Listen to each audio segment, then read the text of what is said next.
کہ مردہ شخص کو، ایک مرنے والے کو کس طرح اللہ تعالیٰ کے نبی صلی اللہ علیہ وسلم اور اللہ نے کس طرح تحفظ فراہم کیا.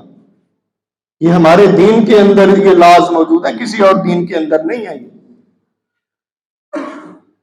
وہی حدیث نبی کریم صلی اللہ علیہ وسلم ابو طلحہ کے پاس تھے، دیکھا کہ ان کا وقت قریب آ گیا ہے، تو نبی کریم صلی اللہ علیہ وسلم اٹھتے ہوئے کہہ گئے کہ میں نہیں دیکھ رہا کہ یہ بچ جائے گا، اس کا آخری وقت آ گیا ہے، لیکن جب یہ فوت ہو جائیں تو مجھے اطلاع کر دینا. اس کو دفن کرنے میں، کفن اس کا پہنانے میں جلدی کرنا، اس کو رکھ نہ چھوڑنا کہ تم نے اس کو اپنے اندر رکھے نہیں رکھنا 2 دن 3 دن. فرمایا کہ جلدی کرنا ہے، جلدی اس کو کفن دفن کا انتظام کرنا ہے. کیوں؟ اگر اس کو دیر کریں گے تو اس کی شکل بگڑ سکتی ہے، اس کا جسم خراب ہو سکتا ہے، بدبو پیدا ہوتی ہے، تکلیف دیتی ہے. اس لیے فرمایا کہ اس کی تکریم کا یہ تقاضا ہے کہ اس کو جلدی دفن کر دیں. اور پھر فرمایا کہ اس کو غسل دینا ہے، گندا نہیں بھیجنا.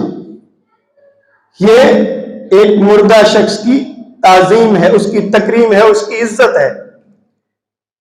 کہ دوسرے مذاہب کی طرح جو جلا دیتے ہیں، جو مختلف قسم کے طریقوں سے اس کو پھینک آتے ہیں، دفنا آتے ہیں، لیکن سب سے خوبصورت طریقہ نبی کریم صلی اللہ علیہ وسلم نے بتایا کہ آپ نے مردے کو یوں نہیں سمجھنا کہ وہ مر گیا تو بس اس کو جیسے مرضی آپ ٹریٹ کرو، ایسا نہیں ہوگا. غسل دو اس کو، اور غسل طاق دینا ہے. کہاں سے شروع کرنا ہے؟ جیسے وضو کر پہلے استنجا کرواتے ہیں، اس کے پرائیویٹ پارٹس دھوتے ہیں، پھر وضو کرواتے ہیں، پھر اس کے بعد 3 دفعہ بیری کے پتے ڈال لو. آج کل بہت سارے ایسے کیمیکلز ہیں آپ کے پاس، جو ہماری انڈسٹری جو ہے بیوٹیشن کی، اس کے اندر بہت ساری چیزیں، کریمیں ہیں، صابن ہیں، اس طرح ان کو خوبصورت طریقے سے اچھی طرح غسل دینا ہے تاکہ اس کے جسم سے ساری گندگی ختم ہو جائے. اس کو طاق غسل دینا ہے 3 دفعہ کم از کم، 5 دفعہ، 7 دفعہ، 9 دفعہ، 11 دفعہ. اور جب آخری بار غسل دے تو کیا کرنا ہے؟ اس کے اندر خوشبو ملانی ہے. نبی کریم صلی اللہ علیہ وسلم کی حدیث موجود ہے، اگر کوئی خاتون ہے تو اس کے بالوں کو کھول کے اچھی طرح دھونا ہے. مرد کو مرد نہلائے گا اور عورت کو عورت نہلائے گی.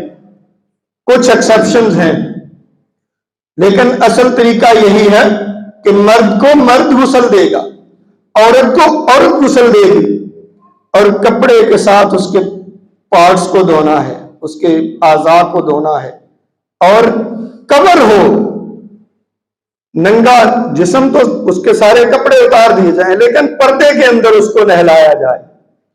اور پھر نبی کریم صلی اللہ علیہ وسلم نے ایسے شخص کی جو نہلاتا ہے کسی مردے کو، اس کی بڑی فضیلت بیان کی ہے. فرمایا کہ اس کی 40 دفعہ توبہ قبول کی جائے گی. ایک حدیث میں ہے کہ 40 بڑے گناہ کیے ہو نا، 40 بڑے بڑے گناہ وہ معاف کر دیے جائیں گے. اور 40 دفعہ اس کی توبہ قبول کی جائے گی، یعنی 40 دفعہ اس کو معاف کر دیا جائے. یعنی بڑے بڑے گناہ بھی 40 کرے تو ختم ہو جائیں. یہ نبی کریم صلی اللہ علیہ وسلم نے اس شخص کی فضیلت بتائی ہے